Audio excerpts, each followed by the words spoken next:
Bismillahirrahmanirrahim. Assalamualaikum warahmatullahi wabarakatuh. Alhamdulillahirabbil alamin. Alhamdulillahilladzi bi ni'matihi tatimmus shalihat. Tsumma shalatu wassalamu ala sayyidis sadat. Segala puji bagi Allah, pemirsa, senang sekali Damai Indonesiaku kembali hadir bersiaran di hari Ahad ini pukul 12.00 hingga pukul 13.30. Nah, pemirsa, kita akan membahas berkaitan dengan fitnah. Mungkin di antara kita yang ketika kita ingin menutupi kesalahan kita, keburukan kita cenderung memfitnah orang atau juga menyalahkan orang atau biasa dibilang playing victim. Nah, itulah kita akan membahasnya bagaimana secara perspektif Islam, yaitu dengan judul ketika kejahatan ditutupi dengan fitnah. Bersama guru-guru kita ada Habibana Habib Abdurrahman Al-Habsyi dan juga guru kita Ustadz Riza Muhammad. Pemirsa, disiarkan langsung dari Masjid Al-Muhajirin, Jalan Kelapa Kuning Raya, Pondok Kelapa, Duren Sawit, Jakarta Timur. Inilah Damai Indonesiaku yang dipersembahkan oleh Sarung Wadimor, tentu sarung kita. Selamat menyaksikan.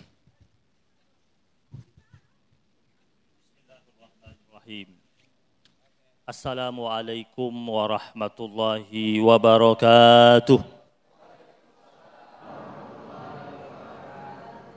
Alhamdulillahi rabbil alamin.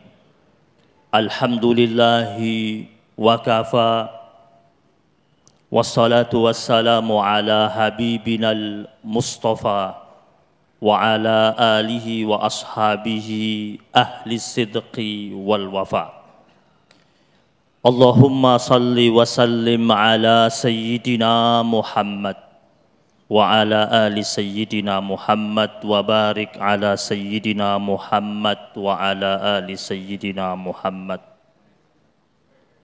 Pemirsa Damai Indonesiaku dimanapun berada, serta jamaah Masjid Al-Muhajirin, muslimin muslimat yang dimuliakan Allah Subhanahu wa ta'ala. Puji dan syukur kita persembahkan kepada Allah. Salawat dan salam kita hadirkan kepada baginda Nabi besar Muhammad sallallahu alaihi wasallam. Jamaah yang dimuliakan Allah Subhanahu wa ta'ala, pernah tidak kita sedang berbincang dengan salah seorang teman kita dan dia berbicara tentang sesuatu panjang lebar dan di penghujung ucapannya dia berkata, katanya sih. Pernah nggak begitu? Dia cerita dengan serius, tapi di ujungnya dia katakan, katanya sih. Kira-kira itu cerita, betul-betul cerita, atau sudah mulai masuk ke unsur karangan bebas? Yang kita bahas pada pertemuan kita kali ini, tentang bahaya fitnah.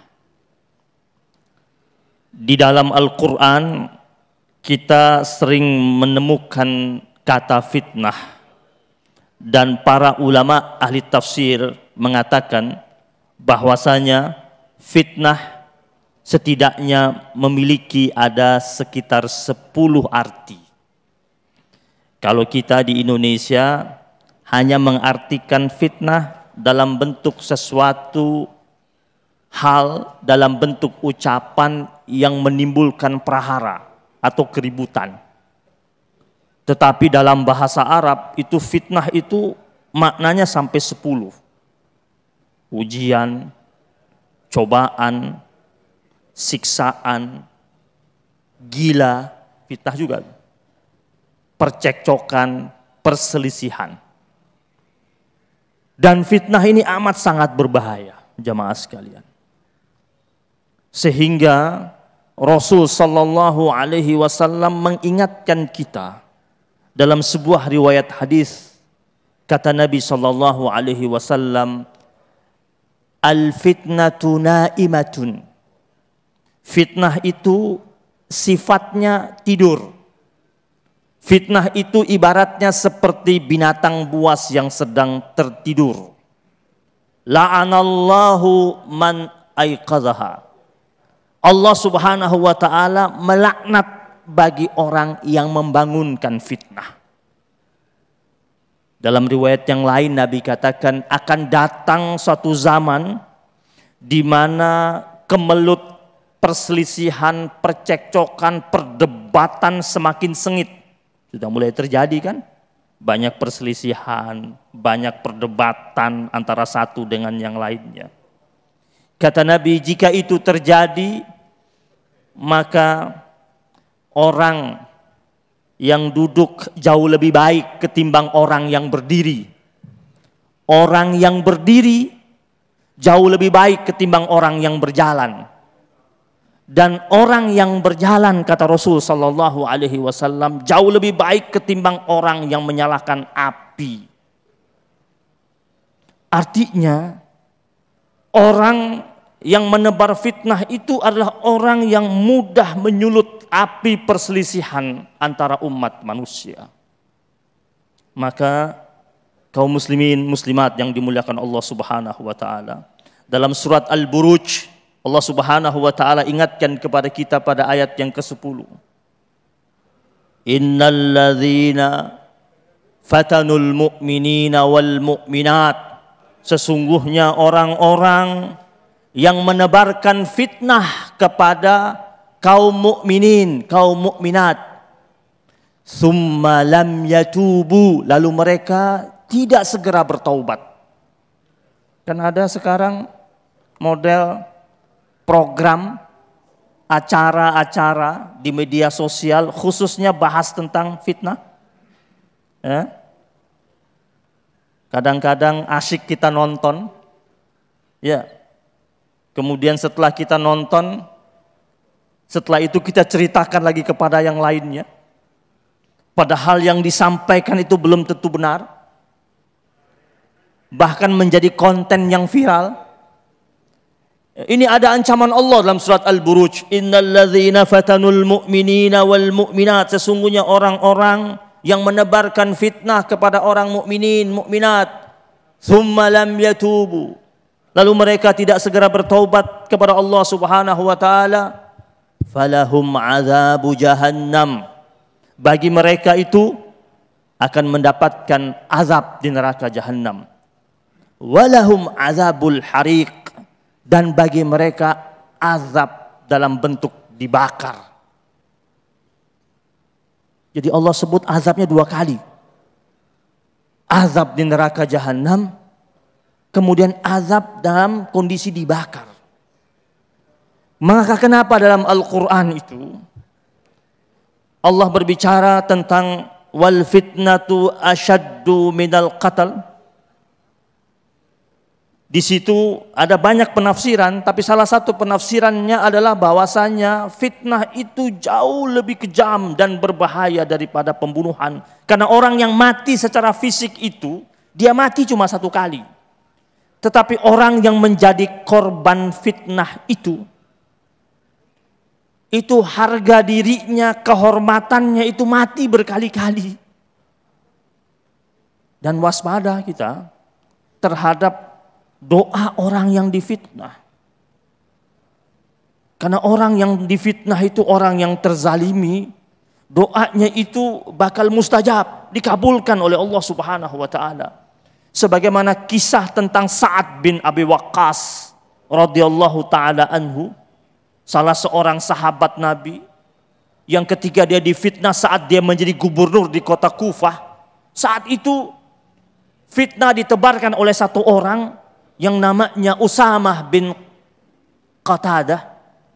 Dan Usamah bin Qatadah ini ternyata mampu menggoncang kota Kufah dengan ucapannya memfitnah Sa'ad bin Abi Waqqas. Yang saat itu dia menjadi gubernur yang baik, yang amanah.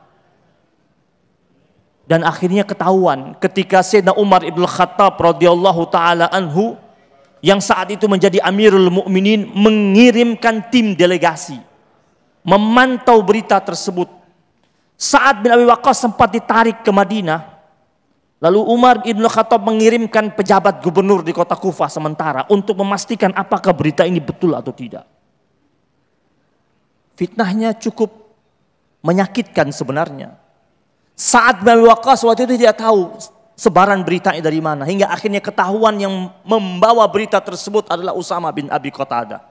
Hingga apa yang terjadi? Ketika ketahuan, kata Sayyidina Umar bin Khattab, sudah ketahuan siapa yang memfitnah Anda. Sa'ad bin Abi Waqqas angkat tangannya, berdoa kepada Allah, ya Allah, untuk orang yang telah memfitnahku ini, aku minta kepada Engkau agar dia dipanjangkan umurnya. Yang kedua, agar Engkau jadikan hidupnya dalam keadaan fakir sepanjang hidupnya. Dan yang ketiga, tebarkan fitnah sepanjang umur panjangnya itu. Dan tiga-tiga doanya Sa'ad bin Abi Waqqas dikabulkan sama Allah Subhanahu wa Ta'ala. Ini pelajaran, karena bisa saja orang yang terkena fitnah tidak tahan dirinya dan dia adukan kepada Allah. Allah memang maha pengampun, Allah maha pengampun tentang haknya Allah Subhanahu wa Ta'ala. Tapi Allah tidak segera mengampuni kita ketika berkaitan dengan haknya hamba-hamba Allah Subhanahu wa Ta'ala.